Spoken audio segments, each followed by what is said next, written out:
பிரம்மாவுக்கு ஏன் 5 தலைகள் இருந்தது? சிவன் அதை ஏன் வெட்டினார் தெரியுமா? படைப்பு கடவுளான பிரம்மா சதுரூபா என்ற ஒரு மிக அழகிய பெண்ணை படைத்தார். அந்த பெண்ணின் அழகால் ஈர்க்கப்பட்ட பிரம்மா அவள் எங்கு சென்றாலும் அவளையே பார்த்து கொண்டிருக்க விரும்பினார். சதுரூபா எல்லா திசைகளிலும் நகர அவரை பார்ப்பதற்காக பிரம்மா 4 திசைகளிலும் தலைகளை வளர்த்தார். அவள் மேலே சென்றபோது அவளை காண்பதற்காக 5வது தலையையும் உருவாக்கினார்.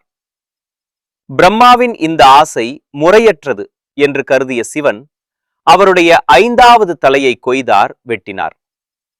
அதன் பிறகு இனிமேல் பிரம்மாவை யாரும் வணங்க மாட்டார்கள் என்று சிவன் சாபம் அளித்தார்.